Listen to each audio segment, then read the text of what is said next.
Hello, hello les actrices d'une vie en pleine forme. Je suis contente de vous retrouver aujourd'hui, donc on va voir combien on est. C'est la première fois que je décide de faire un compte rendu comme ça, un feedback, un retour un petit peu, et puis un condensé d'informations par rapport à ce qui s'est passé hier à la télévision, parce que c'est vrai que je regarde très très peu la télévision. Et je me suis dit, why not? Pourquoi pas un petit peu vous parler de ce qui s'est passé hier, de ce que j'ai pu voir, entendre. Si toi aussi tu as eu l'occasion de regarder l'émission hier sur France 2 du Cache Investigation, tu peux me le mettre. Du coup, je me suis dit que j'allais quand même reprendre dans les grandes lignes ce qui s'est dit. Ça fait partie des choses que j'aime bien. Tu vois, tu te mets devant la télé, tu te dis tu vas passer une soirée pépère et puis finalement tu te retrouves avec un bloc de notes, un crayon, un stylo plutôt, et tu prends des notes sur ce que tu entends. Je vais mettre mon casque, mon oreillette. Hop. Donc voilà. Donc, je me suis dit, pourquoi pas reparler de ça, parce que c'est quand même très intéressant. Ça fait longtemps que j'en parle quand à l'époque où je donnais des conférences en présentiel, surtout quand je travaillais pour faire des conférences pour Usana, on parlait déjà beaucoup à ce moment-là, et je parle d'un temps qui remonte à déjà 2, 3, 4 ans, du fait qu'on avait de moins en moins de vitamines et de minéraux dans les aliments qu'on consommait. Ça fait des années qu'on le sait, entre les légumes d'il y a un siècle, même d'il y a 60 ans, et les légumes d'aujourd'hui, ça n'a plus rien à voir. Et en fait, c'est un peu ça qu'il dénonçait dans l'émission d'hier, du Cache Investigation, en parlant principalement des tomates. Alors, les tomates, c'est le légume le plus consommé dans le monde, en tout cas chez nous en Europe, en tout cas, c'est le légume le plus consommé tout au long de l'année. Et c'est pour ça qu'ils ont choisi ce fruit. D'ailleurs, c'est pas un légume, c'est un fruit. Si je peux repartir sur la différence entre un fruit et un légume, un fruit, c'est un aliment qui continue à mûrir après sa cueillette. Un légume commence à flétrir à partir du moment où il est cueilli. Et donc, hier, dans l'interview, ils sont allés voir comment on produisait les tomates. Et au jour d'aujourd'hui, il y a énormément de production de tomates qui se font, je veux dire même la plupart de la production de tomates se fait carrément hors sol. Alors, l'idée du hors-sol, elle n'est pas arrivée comme ça par les industriels. L'idée du hors-sol, elle vient de la NASA. Parce que l'idée, c'était de pouvoir, d'ailleurs, au niveau de l'agroalimentaire, il y a énormément de recherches qui ont été faites et qui sont des découvertes de la NASA, et puis qui ont été remises au goût du jour dans l'industrie agroalimentaire, parce que c'était intéressant, les découvertes, pour le rendement, pour limiter les pesticides, les herbicides, les insecticides, les engrais et autres. Et donc, l'idée, quand ils ont créé cette idée de l'hydroponie, du fait de ne plus non plus être en contact avec la terre, c'était de pouvoir cultiver où que ce soit dans l'atmosphère. Donc, dans les navettes spatiales et autres, de pouvoir cultiver des fruits et des légumes, parce que c'est impossible de pouvoir embarquer des fruits et des légumes frais en suffisance pour des missions assez longues. Et donc, c'était une manière d'apporter des vitamines et des minéraux aux astronautes qui partaient en mission en orbite. De là, c'est parti sur l'agroalimentaire. On s'est dit, c'est intéressant. Ça permet de mieux gérer toute l'évolution de la plante. Ça permet de gérer ce qu'on y met. Ça permet de gérer la quantité de phosphore, d'azote, de magnésium, de calcium, de potassium, de tout ce que la plante a besoin. Il faut savoir que tout ça, ce sont des minéraux. D'ailleurs, ils mettent rarement des vitamines dans l'eau, c'est surtout des minéraux qui vont les mettre. Et quand on vous parle de phosphore, quand on vous parle d'azote, on vous parle d'engrais. Dans l'émission d'hier, ils n'ont pas du tout donné la nature, si c'est une nature organique ou une nature chimique, de ce qu'ils ont apporté comme style d'engrais. On se doute que ce ne sont pas des engrais naturels, vu que l'idée, c'est de pouvoir tout maîtriser. Ça maîtrise la croissance, ça permet de maîtriser la plante, ça permet d'avoir le calibrage. On a parlé aussi du F1, donc de l'hybridation. L'hybridation qui n'est pas du tout un OGM, ce n'est pas un organisme génétiquement modifié, mais par contre, ce sont des croisements. À l'époque où Mendel faisait ça, c'est un moine, je ne sais plus de quelle époque, qui a commencé à faire des croisements sur des petits pois. Et voilà, on s'est rendu compte qu'en croisant telle et telle espèce, on arrivait à avoir des espèces parfois plus vigoureuses, plus résistantes et autres. Et en croisant tous ces légumes, on a créé des hybrides. Et donc, on se retrouve dans une situation au jour d'aujourd'hui. Je vous laisserai aller regarder l'émission si vous souhaitez en savoir plus. Elle dure quand même 2h30, donc je ne vais pas résumer ici ce qui s'est passé durant toute l'émission, mais je me suis dit que j'avais envie quand même de vous parler de cette fameuse tomate hors sol et même des tomates du sol actuel. Pourquoi? Parce que les tomates hors sol, elles ont aussi une propriété dont ils n'ont pas parlé, c'est qu'elles poussent plus vite. En poussant plus vite par la quantité d'engrais qu'on y met, c'est logique, plus vous mettez des engrais, plus ça pousse vite, vous allez avoir une plante qui va naturellement être beaucoup plus pauvre en vitamines et en minéraux. On sait aujourd'hui que, par exemple, pour la vitamine C, il y a moins de 59% de vitamine C entre les tomates de maintenant et les tomates d'il y a 60 ans. Et il y a un siècle, c'était encore pire. Enfin, c'était encore mieux plutôt. Alors, la vitamine C, vous allez me dire, ok, super, mais la vitamine C, elle sert à quoi? La vitamine C, c'est une des vitamines, mais c'est pour moi la plus importante dans la défense antibactérienne et antivirale. Quand vous avez un rhume, quand vous êtes malade, quand vous avez une grippe, on vous donne quoi? Un shoot de vitamine C. Même si vous allez chercher un antigrippine, il y a de la vitamine C dedans. La vitamine C, elle booste votre immunité, elle stimule vos globules blancs, donc c'est essentiel. On se rend quand même compte, si vous regardez autour de vous, que toute l'année, on a des gens qui sont malades. Toute l'année. Et alors, quand on arrive dans cette période hivernale où on a justement de moins en moins de légumes et de fruits qui sont riches, qui devraient être riches en vitamine C, on a plein de gens qui tombent malades et c'est là que ça, on n'en finit plus. La vitamine C aussi, elle protège nos vaisseaux sanguins. Non, pas les vaisseaux spatials dont je parlais tout à l'heure, mais les vaisseaux sanguins. Elle permet de protéger la paroi de nos vaisseaux. C'est hyper important aussi. Elle joue dans l'assimilation du fer. Il y a tellement de femmes au jour d'aujourd'hui qui ont de l'anémie, à qui on donne des compléments en fer et ils savent même pas comment les prendre correctement, alors que juste avoir suffisamment de vitamine C avec justement ce fer et cette synergie qu'il y a entre la vitamine C et le fer pour s'absorber l'un l'autre, c'est essentiel. Et puis aussi, la vitamine C, c'est un antioxydant. Alors, les antioxydants, ce sont des molécules, ce sont des substances, des molécules, ça, j'essaye de caricaturer ce que c'est, donc vous m'excuserez si j'utilise pas toujours les termes exacts et adéquats, qui ont pour effet d'abîmer nos cellules saines de notre organisme. Donc, ce sont des agents qui sont là pour accélérer le vieillissement, nous rendre malades. Et cette vitamine C, justement, elle va les neutraliser pour permettre justement de les calmer ou de les éliminer, de pouvoir les éliminer par la suite. Et donc, ce rôle antioxydant, il est essentiel.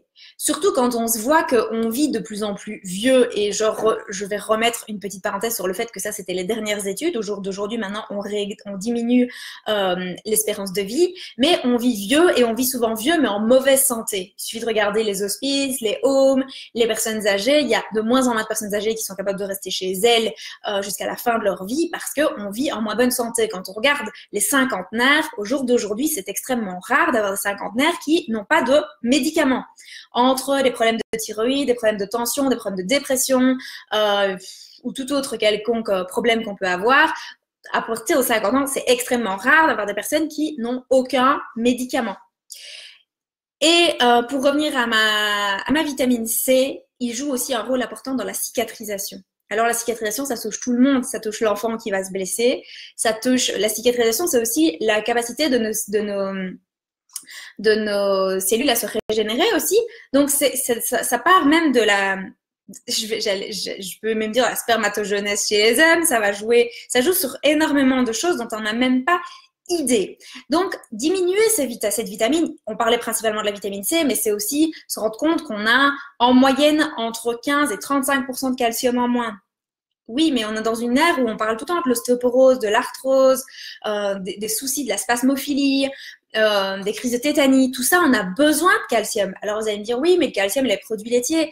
Non, le calcium des produits laitiers n'est pas du tout un calcium qui est assimilable, il est acidifiant, il n'est pas assimilable. Il nous faut du calcium via surtout les fruits et les légumes.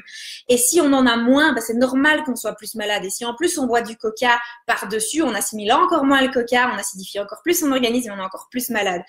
Donc, on en vient aussi sur le fer, moins 48% en moyenne. Je ne parle pas des tomates, je parle en moyenne. Ils ont étudié plus de 40 légumes différents en France l'année dernière et ils se sont rendus compte qu'en moyenne, il y avait 48% de fer en moins.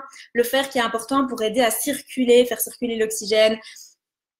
C'est pour le sang, c'est essentiel. Pour le magnésium, par exemple, on a entre 60 et 75, donc 75% de magnésium en moins. Mesdames, la carence en magnésium, les soucis digestifs, la constipation, la fatigue, les états d'âme, tout ça, ça joue, c'est en lien avec vos carences en magnésium. Donc, en fait, quand j'entends des gens qui me disent, oui, mais les compléments alimentaires, ça sert à rien, je suis désolée, mais moi, quand j'ai des études comme des émissions comme hier, les études que j'ai l'occasion de faire, que j'ai l'occasion de voir, auxquelles j'ai accès et tout ce qui se publie maintenant de manière libre sur le net, je peux pas concevoir qu'on me dise que les compléments alimentaires, ça ne sert à rien. Au jour d'aujourd'hui, si vous suivez le plan national nutrition santé et que vous consommez 5 fruits et légumes par jour, on sait, donc moi j'ai travaillé il y a 5 ans pour le ministère de la Santé pour déterminer un petit peu l'apport journalier des Belges. Et on se rend compte qu'il n'y a même pas 10% de la population belge qui consomme les 5 fruits et légumes par jour. Donc, si même dans les 10% qui pensent bien faire, qui arrivent à consommer leurs 5 fruits et légumes par jour, on sait que d'office, elles sont carencées. Elles n'ont pas ce qu'il leur faut pour vivre correctement. Quand je faisais mes études, on me disait toujours en dessous de 1500, 1800 calories, t'inquiète pas, on a toutes les vitamines et les minéraux. C'est faux, c'est archi faux. C'est un mensonge absolu. Au jour d'aujourd'hui, il est essentiel d'avoir un complément. On n'est plus dans la supplémentation pour essayer de booster son organisme, on est juste dans la complémentation parce que les aliments qu'on consomme sont beaucoup plus pauvres qu'avant. Pourquoi? Parce que on l'a vu hier dans le documentaire, donc les semences sont hybridées et quand on hybride la semence, on perd des propriétés. Il parlait des propriétés du goût, par exemple, hier, où les tomates au jour d'aujourd'hui n'ont plus de goût. Et ça, c'est certain. Regardez les fraises.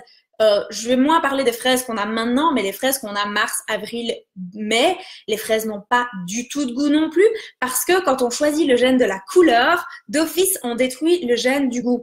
Donc, c'est logique qu'on se retrouve dans ce que j'appelle un standardisé aseptisé. C'est joli, ça plaît, ça paraît presque faux et en même temps, ça n'a plus de goût et on s'habitue à ça. Moi, je me souviens d'avoir été chez des personnes qui ont un potager avant que j'ai le mien et ça m'avait marqué parce que le gars, toutes ses tomates avaient le même calibre, la même couleur et pourtant c'était un particulier. Et il m'avait dit, oh, goûte ces tomates, elles sont délicieuses, elles ont plein de goût. Moi, je les trouvais, mais d'un dégueulasse. J'ai été élevée avec un grand-père qui faisait son potager, qui achetait pas des hybrides d'abord, dans un premier temps, puis il a acheté des hybrides parce que les hybrides résistaient mieux au mildiou. En tout cas, celles qu'il choisissait, parce que ça aussi, c'était intéressant d'avoir une variété de tomates qui résistait mieux au mildiou dans des pays comme le nôtre. Donc, il y a plein de choses comme ça qui sont mis qui sont arrivés et on s'est aseptisé, on s'est habitué à la médiocrité du goût, on s'est habitué à ce que les choses soient middle, moyennes, où on doit rajouter du sel, parce que d'ailleurs il le dit dans le documentaire, si vous mettez sur une tomate lambda de longue durée de 25 jours et que vous mettez un petit peu de sel et d'huile d'olive, ça passe comme une lettre à la poste, mais c'est dégueulasse de penser ça des gens, ça nous rend, c'est vraiment une manière de dire aux gens, mais les gens sont cons, mais c'est pas grave, on le fait, ça rapporte du fric. Et moi ça m'a vraiment heurté parce que oui, on met plus de sel, mais si on met plus de sel, ça veut dire qu'on a plus de risque d'hypertension, qu'on a plus de risque d'abîmer ses reins, qu'on a plus de risque d'abîmer ses vaisseaux sanguins et qu'au long terme, on accentue le fait d'avoir des problèmes de santé. Tout ça parce qu'on nous dit, mais c'est pas grave, elles ont moins de goût, mettez plus de sel. Non! Apprenez juste à retrouver le goût des choses. Et c'est vrai qu'au jour d'aujourd'hui, dans les grandes surfaces, vous pouvez trouver plein de variétés de tomates différentes. On commence depuis déjà un gros mois, on va avoir des tomates vertes, des tomates tigrées, des tomates jaunes. Mais c'est les mêmes tomates que celles qu'on a montrées hier dans le documentaire, sauf que ce sont d'autres variétés. Ce sont des variétés qui n'ont pas de goût. Moi, quand je vais dans ma serre, que je vais au cercle horticole, que j'ai la chance de pouvoir avoir des tomates, une tomate ananas, elle est hyper parfumée, elle est énorme, il n'y en a pas deux qui se ressemblent. Ça arrive qu'elle craque parce que trop chaud, trop humide, ça dépend. C'est vrai que je vais avoir dans ma serre des tomates qui ont moins de goût et puis je vais avoir des tomates qui sont juste extraordinaires. Mais ça, c'est parce que ça dépend de l'origine de la tomate. Alors, la semence, elle est importante. Le mode de production est important. Au jour d'aujourd'hui, je pense que même en bio, et Roland, je sais que tu es là, donc tu pourras peut-être me dire le contraire ou dire que c'est tout à fait juste aussi. Mais même en bio, on produit hors sol au jour d'aujourd'hui. On produit hors sol en Égypte, on produit hors sol en France, on produit hors sol en Espagne, même du bio. Alors moi, je suis pour le bio parce que pour le bio, pour moi, c'est la seule alternative contrôlée au jour d'aujourd'hui.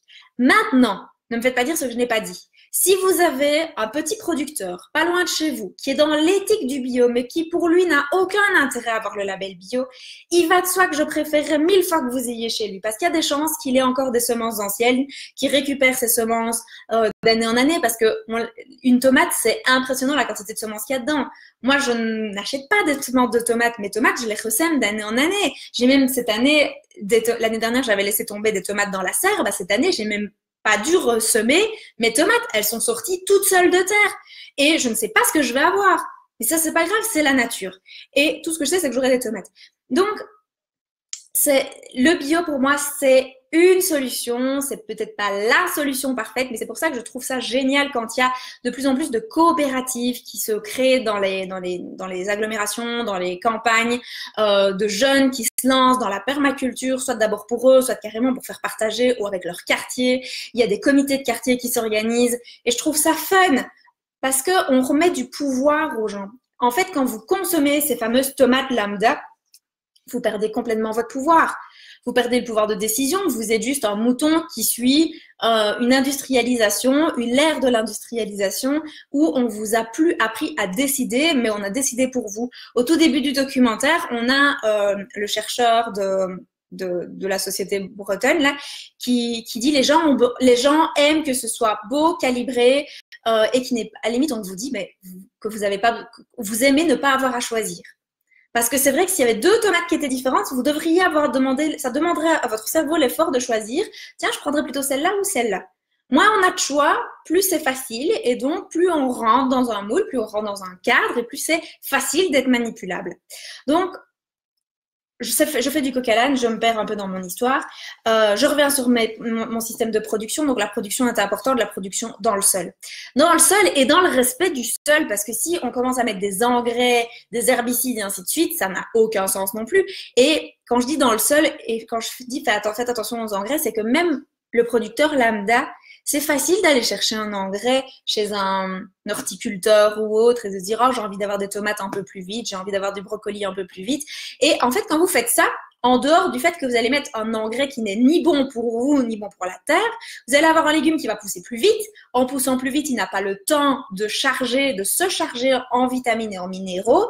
Et donc, vous allez avoir un légume ou un fruit qui va être naturellement, même produit maison, il va être naturellement plus pauvre en vitamines et en minéraux.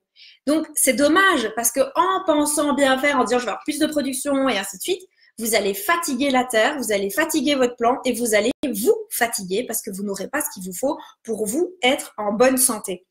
Il faut réfléchir plus loin. Réfléchissez plus loin que le cadre qu'on vous donne, que ce qu'on vous dit. Et puis aussi de vos habitudes parce que moi, j'ai été élevée avec un grand-père qui, certes, a connu l'époque du bio parce qu'à l'époque, ça s'appelait pas bio, ça s'appelait juste la nature.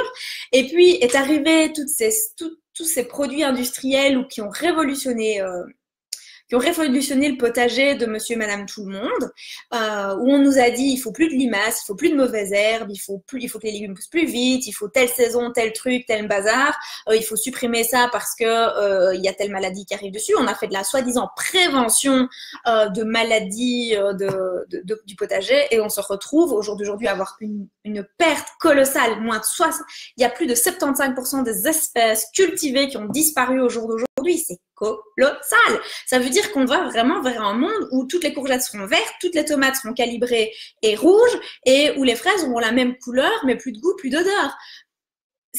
Enfin, moi, c'est pas ma définition de la liberté et c'est pas ma définition de la sécurité alimentaire.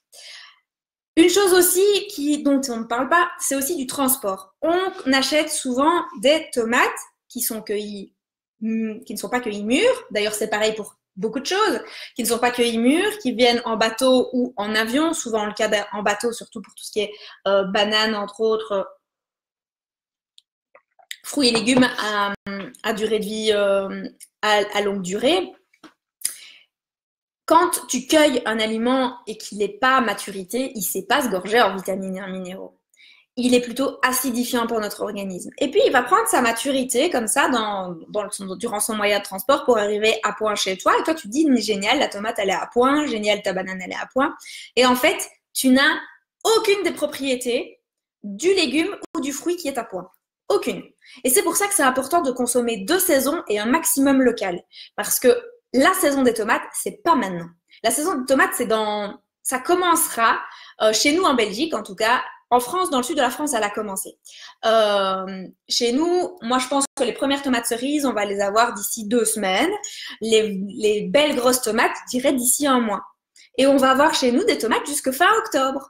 Après fin octobre, c'est plus la saison. Par contre, ce que tu peux faire, si tu veux faire des coulis de tomates, si tu veux avoir des conserves de tomates durant toute l'année, moi, c'est ce que je fais. Ma sœur, on est 100% non, on n'est pas 100%. Alors, on est 90% autosuffisant en tomates. Je les congèle, j'enlève juste le pédoncule, la petite partie verte dure, je l'enlève, je la mets telle qu'elle avec la peau et tout au congélateur. Quand j'en ai besoin, je la sors. Au bout d'une demi-heure, la peau s'enlève toute seule. Je la mets dans une casserole et je sais faire de la ratatouille toute l'année. Je sais faire...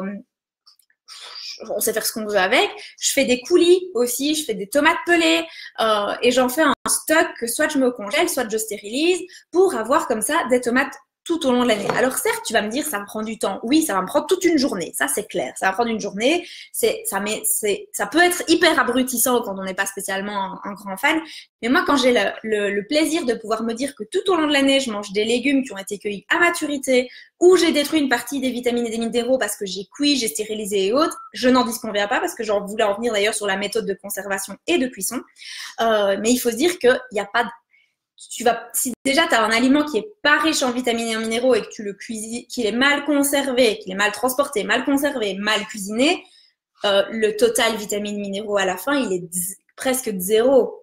Donc toi, si tu as au moins des légumes qui sont de saison, qui sont produits tout près de chez toi, certes, tu vas peut-être les stériliser. Moi, mes ratatouilles, je les fais vraiment compoter, donc comme on aurait fait à l'époque au coin du feu. Je sais bien que je maintiens beaucoup plus de vitamines et minéraux. Je détruis l'aspect vibratoire en mettant au congèle, mais ça c'est encore autre chose. C'est pas le sujet aujourd'hui. Alors, du coup, je sais pas si vous pouvez mettre si vous avez des commentaires. Donc, du coup, moi, je pense que c'est important de reprendre son pouvoir et de se renseigner à ce qui existe aux alentours. Je sais que dans toutes les capitales, dans toutes les grandes villes, il y a de plus en plus de marchés maraîchers. Je ne sais pas si vous comprenez ce que je veux dire. C'est plus des marchés où ce sont des producteurs locaux, des producteurs qui sont autour des grandes villes, qui viennent une fois la semaine, 2 fois la semaine, ou des coopératives qui se créent. À Liège, il y a plein de magasins qui sont en train de se créer avec des groupements, des coopérateurs, des petits producteurs qui livrent directement. À Bruxelles, il y a un marché. À Paris, il y a des marchés aussi qui se font un peu partout dans le monde pour pouvoir justement donner ce pouvoir aux gens de pouvoir redécider et de pouvoir avoir des aliments qui sont de qualité. On n'est plus sur le fait qu'on va avoir 100% de nos vitamines et de minéraux. Ça, moi, j'y crois plus. Notre sol, au jour d'aujourd'hui, a été usé, abîmé. Par contre, c'est juste de se dire, si on a à la place d'avoir moins 59% de vitamine C, si on a peut-être que moins 20 ou moins 30%, on gagne 29% de vitamine C. On booste déjà son immunité, celle de ses enfants aussi. Donc, je me dis, c'est déjà ça de gagner. Donc, ça, c'est ce que j'avais à vous conseiller et à vous dire par rapport à ce qui s'est dit hier. Et j'étais assez surprise de voir que les plans nationaux nutrition santé, que ce soit en France ou en Belgique, ne changent pas sur le fait qu'on nous dit toujours qu'il faut manger 5 fruits et légumes par jour. Alors, juste pour vous donner une idée, 5 fruits et légumes par jour, c'est tout simplement avoir un légume, par exemple, le matin. Moi, ce matin, j'ai mangé des poros au safran avec un œuf et des olives. Mais ça pourrait être de vous dire que vous faites un miam aux fruits. Un miam aux fruits, vous avez 3 fruits déjà au petit déjeuner. De prendre, si vous voulez en encas dans l'avant-midi, de prendre un fruit. À midi, d'office, d'avoir des légumes, soit crus, soit cuits ou un bol de potage, mais d'office d'avoir 1 à 2 portions de légumes. Dans l'après-midi, si vous voulez en encas, vous reprenez un fruit et le soir, vous prenez 1 à 2 portions de légumes et vous êtes déjà largement à plus que 5 fruits et légumes par jour. Donc, c'est assez facile. En tout cas, je trouve ça super facile de pouvoir manger et consommer suffisamment, pas suffisamment, un peu plus de fruits et légumes que ce qui est réellement conseillé par le plan national nutrition santé. Alors, je rentre sur ma deuxième partie, c'est plus pour parler du gluten. Parce que le gluten, au jour d'aujourd'hui, j'ai fait une vidéo cette semaine ou la semaine dernière, je ne sais plus. Faudrait que je regarde dans le fil d'actualité. J'ai fait une vidéo sur le gluten, c'est la semaine dernière, c'était vendredi de la semaine dernière. Justement parce que la question c'était, est-ce que c'est un phénomène de mode ou est-ce que c'est une réalité? je suis toujours convaincue par rapport à ce que je disais la semaine dernière que c'est une réalité. Le gluten, pour vous donner juste une petite idée, c'est un ensemble de 2 protéines, donc de la gluténine et de la gliadine, que l'on retrouve naturellement en faible quantité dans le blé d'il y a au moins 60 ans aussi, lui. Et le gluten, au jour d'aujourd'hui, on le retrouve de manière très très importante parce que le blé a été hybridé de manière à avoir de plus en plus de glutéine et de gliadine parce qu'ensemble, ces 2 protéines, lorsqu'on les amalgame, lorsqu'on y rajoute de l'eau et lorsqu'on y rajoute de la chaleur, elles créent une pâte élastique qui a le même effet sur nos intestins que si vous mettiez de la glu. Alors, au niveau intestinal, quand vous imaginez que vous avez un doigt collé à de la glu, il n'y a plus rien qui passe à une feuille. Sur une feuille, par exemple, ou sur un film plastique, il n'y a plus rien qui passe. Il n'y a plus de vitamines, il n'y a plus de minéraux, il n'y a plus d'oméga 3. Il n'y a plus rien qui passe correctement et alors on va créer tout des déséquilibres. Alors, je me suis dit que j'allais un petit peu... Du coup, j'ai eu envie de vous parler du gluten dans son rôle. Donc, on l'utilise beaucoup en boulangerie, surtout pour les pains, les biscuits, les cakes. Pourquoi? Parce que justement, le fait que ça devienne une pâte très élastique, imaginez, ça me fait un peu penser à la plasticine des enfants. Mais une plasticine qui, quand vous l'étirez, elle ne se craque pas si rapidement que ça. Le fait justement d'avoir cette pâte très élastique, ça permet de mieux renfermer l'air qui va être dégagé par les levures qui vont être utilisées dans la boulangerie, dans les pâtisseries. C'est le gaz carbonique en fait c'est la fermentation justement des levures et cet air va permettre de faire gonfler le pain, de faire gonfler les cakes, de faire gonfler les biscuits, d'avoir quelque chose de plus aéré, de plus moelleux, quelque chose qui peut aussi se conserver plus longtemps. Et du coup, ça permet aux industriels, avec moins de farine à la base, d'avoir un produit final qui correspond mieux aux attentes des gens, avec ce petit goût légèrement sucré, un truc alvéolé, moelleux. Et c'est malheureux à dire, mais c'est ce que vous aimez. C'est pour ça que ça continue à le faire parce que on adore acheter du pain de mie, on adore acheter un pain blanc, moi je vois mon mari, il achète son pain en grande surface, ça me rend malade. Parce que moi je fais mon pain moi-même, je fais du pain au levain, je mange une tranche, j'ai plus faim, je mange 4 tranches du sien, j'ai toujours faim. Donc, c'est économique pour les industriels d'avoir beaucoup de gluten. En cuisine aussi, on l'utilise comme liant. Ben oui, vu que ça fait cette notion un peu élastique, ben ça permet de lier plus rapidement les sauces. Et puis, on utilise ça aussi beaucoup dans les charcuteries. On utilise énormément le gluten dans les charcuteries, dans les viandes préparées, dans les céréales aussi, et dans vraiment beaucoup de choses que l'on peut trouver. Alors, ma question c'était pourquoi on digère plus le gluten? Je l'ai dit, hein, donc le fait qu'on a modifié les gènes du blé. Alors, le gluten, on le retrouve dans le blé, le seigle, l'orge, l'avoine et tous leurs dérivés. Donc, on va retrouver ça dans les bières parce qu'il y a du malt. On va retrouver ça dans le boulgour parce que c'est un dérivé du blé. Dans la semoule pour le couscous parce que c'est un dérivé du blé.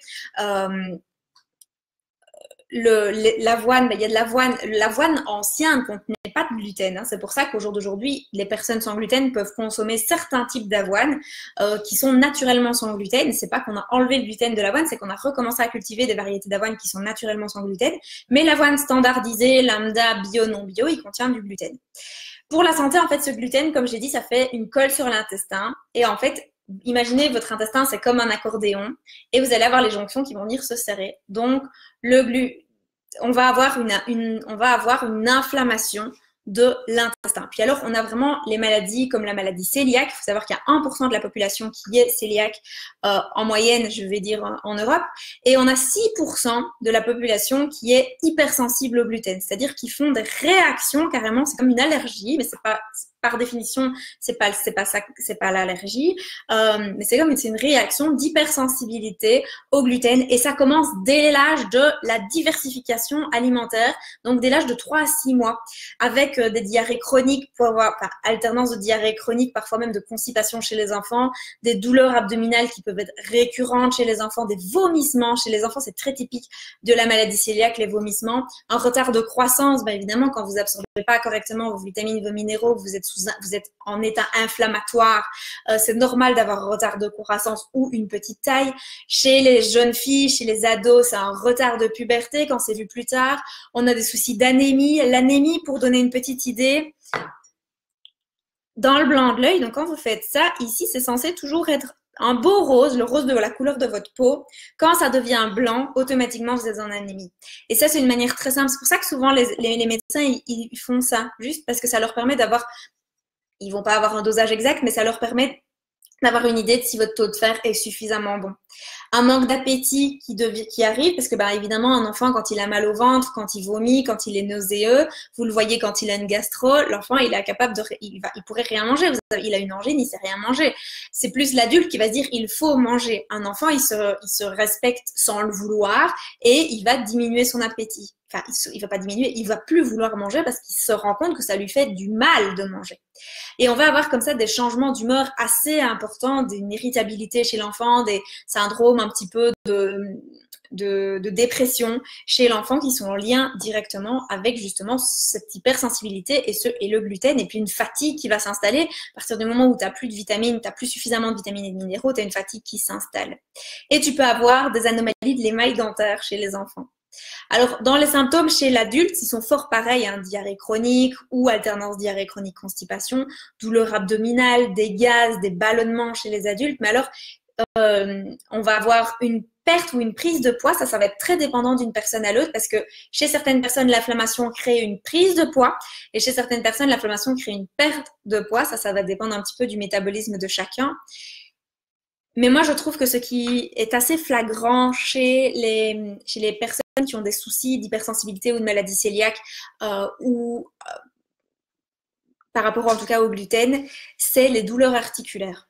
Il y a énormément de personnes qui se plaignent de maux de dos chroniques à partir de peu importe l'âge en fait, des douleurs au niveau des mains, des douleurs au niveau des poignets, des douleurs au niveau des coudes, vraiment comme de la fibromyalgie. D'ailleurs, dans le traitement de la fibromyalgie, on demande de ne pas consommer du gluten parce qu'il est pro-inflammatoire. Et donc, on va avoir ces douleurs articulaires qui sont là, qu'il est essentiel et c'est ça l'important de pouvoir se dire, bah, on va pas aller voir le rhumatologue, parce que le rhumatologue, il va vous dire, bah, vous avez mal là, vous avez peut-être une fibromyalgie, mais parfois se dire, tiens, on irait peut-être bien voir, on testerait peut-être bien 30 jours sans gluten, par exemple, si c'est possible, de manière à pouvoir voir si ça vous soulage pas. De nouveau, fatigue, irritabilité, pâleur en cas d'anémie, l'état dépressif, j'en ai parlé, pour l'enfant, c'est encore pire chez les adultes. On a même cette sensation de bipolarité qui peut être déclenchée justement et douleur, comme je l'ai dit, aux articulations, mais aussi aux os. Ça peut être aussi le cas. Des crampes musculaires parce qu'il y a une fatigue musculaire justement parce que les vitamines et les minéraux ne savent plus entrer correctement dans nos muscles. Et par exemple, le calcium et le magnésium. Le calcium aide à la contraction, la magnésium à la décontraction. Si vous avez des carences en calcium, des carences en magnésium, et si vous n'absorbez plus correctement le calcium et le magnésium, automatiquement, vous allez avoir des crampes ou des douleurs ou des fatigues musculaires. Et chez l'adulte, il faut savoir que les hypersensibilités au gluten et la maladie cœliaque peuvent vraiment influencer sur la fertilité. On est dans une ère où il y a tellement de personnes qui ont des difficultés à avoir des enfants, voilà, on se rend compte qu'il y a ce facteur-là qui est non négligeable justement par l'inflammation que le gluten crée. Et puis alors, on peut avoir des douleurs, ce qu'on appelle neuropathiques, c'est-à-dire des douleurs au niveau de l'extrémité des membres et des engourdissements. Et des éruptions cutanées aussi, et aussi des aftes et des ulcères au niveau de la bouche, en sachant que les personnes touchées, c'est à partir de 3 à 6 mois lors de la diversification alimentaire. C'est pour ça qu'on vous demande, parents, s'il vous plaît, ne mettez plus de better food dans les panades de vos enfants, ne mettez pas des farines de je ne sais pas trop quoi dans les panades de vos enfants, ils n'en ont pas du tout besoin. Plutôt, vous allez mettre du gluten dans l'alimentation de vos enfants, plus ça va être compliqué à gérer pour eux. En tout cas, si c'est du gluten tel que on le perçoit dans l'industrie, si vous avez décidé de mettre de la farine que vous achetez bio ou que vous achetez dans des coopératives locales qui garantissent sans pesticides et autres, je suis pas contre parce que naturellement, au jour d'aujourd'hui, il y a de plus en plus de coopératives qui se créent où ils essaient de remettre des blés anciens, des variétés anciennes, et la variété ancienne la plus connue, la plus courante, c'est le petit épeautre. Pas l'épeautre, le petit épeautre. Le petit épeautre qui, lui, naturellement, contient moins de gluten, en tout cas contient peu de gluten. Pour les cœliaques, ils ne peuvent pas en consommer, mais pour les personnes qui n'ont pas de soucis digestifs par rapport au gluten, ça peut être une alternative. Les femmes sont aussi plus touchées que les hommes. Et par rapport à la maladie cœliaque, vu que c'est une maladie auto-immune, les personnes qui ont déjà une autre maladie auto-immune comme un lupus, diabète de type 1, une hypothyroïdie, une arthrite rhumatoïde par exemple, seront aussi plus touchées. Et alors, toutes les maladies neurologiques, donc on va avoir, et puis génétiques aussi, donc on va avoir les trisomies, l'autisme, qui sont, et tout ce qui est tendance dépressive et autres, bah, le fait de réduire, de diminuer ou de supprimer le gluten, ça aide vraiment. Et par rapport à la cœliaquie, il y a même une notion de génétique, alors qui intervient encore en plus par rapport à tout le reste. Donc, ma maman, par exemple, qui est cœliaque, moi, je sais que naturellement, je dois faire beaucoup plus attention que quelqu'un d'autre parce que ma maman est cœliaque et donc je suis potentiellement à risque de développer la maladie. Mais l'avantage de l'épigénétique, c'est qu'en faisant suffisamment attention à mon environnement et à ce que je consomme, il est possible que je ne développe jamais ce gène de la cœliaquie. C'est ça qui est intéressant, c'est de se dire que quand on vous rend votre pouvoir, vous pouvez tout changer. Vous pouvez, quand vous décidez de comment vous consommez, de comment vous conservez, de comment vous jetez, de comment vous fonctionnez dans votre environnement, de l'état d'esprit dans lequel vous êtes, tout ça va influencer sur vos gènes et donc vous allez ou pas développer au long terme des maladies.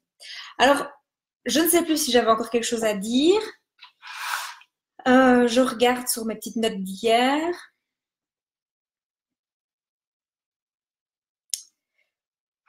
J'avais mis en conclusion, parce que hier, c'est une phrase qui m'a, mais de nouveau, il y a des choses qui m'ont choquée hier, parce que j'avais vraiment cette impression qu'on prenait les consommateurs vraiment pour des abrutis. Et je suis désolée de vous le dire, je fais partie de ces consommateurs-là aussi. Je l'ai en tout cas fait partie dans les grandes surfaces, et je le fais toujours dans le bio. Mais je me suis dit, on ne peut pas rester sur cette note-là, parce qu'à un moment donné, il disait, on a créé un pain qui ne vaut plus rien pour la santé. Et quand tu as un industriel qui a conscience de ça, je me dis, mais où va le monde? Ils ont conscience que ce qu'ils créent ne vaut plus rien pour la santé, mais on le commercialise, ça rapporte énormément d'argent et on n'essaye pas de trouver quelque chose qui peut être intéressant pour la santé. Donc, je ne sais pas si vous avez des questions, parce que ça fait 36 minutes que je fais un monologue. Donc, si vous avez des questions, vous n'hésitez pas à me les poser. Que ce soit sur les vitamines, sur les minéraux, sur le gluten. Parce que je crois que je vais arrêter. Moi, je vais arrêter de parler ici, là, maintenant, tout de suite. Mais si vous avez des questions, je suis là. Donc dites-moi.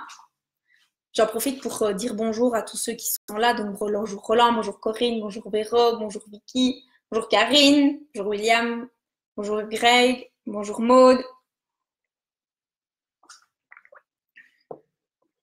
Ah ben c'est bien, moi quand j'ai pas de questions, ça veut dire que j'ai été très claire et que c'est fluide pour tout le monde ou que j'ai emmerdé tout le monde, mais je préfère la première option. Donc voilà, n'hésitez pas. Donc j'en ai profité aussi pour mettre le lien d'un programme que j'ai créé il y a 2 ans qui s'appelle Votre vie en santé. C'est un programme qui a vraiment pour objectif d'améliorer, de vous donner tous les outils pour que vous puissiez vous reprendre le pouvoir et le contrôle sur votre alimentation, mais aussi sur votre environnement. On va aussi bien parler de l'alimentation, de la manière dont on consomme, de la manière dont on achète, de la manière dont on conserve, de la manière dont on cuisine, mais aussi des produits que l'on a, ne serait-ce qu'on va parler des perturbateurs endocriniens. C'est quoi un perturbateur endocrinien? Quel est son danger pour notre organisme? Quelles sont les conséquences? Mais surtout, dans quoi est-ce qu'on les retrouve, qu'on n'a pas idée, et qui vont accentuer ou délaisser notre santé, enfin, qui vont améliorer ou délaisser notre santé. Donc ça fait partie de tout ce programme. Il y a toute une détox aussi que j'explique je suis en train de tout faire tomber. Il y a toute une détox que j'explique dedans. Il y a plus de 70 recettes sans gluten et sans lactose et dissociées aussi. Il y a aussi toute la gestion, c'est bête, mais on arrive l'été, donc j'ai aussi concocté quelques petites recettes glacées sympas pour pouvoir passer l'été. Comment gérer les barbecues. Je sais bien que dans le sud de la France, les barbecues, c'est interdit une grosse partie de l'été, mais chez nous, c'est notre folklore, le barbecue. Comment gérer le barbecue pour que le barbecue soit pas qu'un moment où à la fin de l'été, on se dit mince, j'ai pris 3 kilos à cause des barbecues, mais justement, comment pouvoir gérer les barbecues. Et donc, ce programme est justement pour les 4 prochains jours en promo. C'est pour ça que j'ai mis en lien justement au-dessus si ça t'intéresse de voir de quoi il s'agit et d'avoir un peu plus d'informations. En attendant, en attendant, non, vu que ça fait 40 minutes que je parle et que je ne vois que toujours personne n'a de questions, je vais en profiter pour te souhaiter une excellente après-midi et te dire à très vite. Ciao, ciao!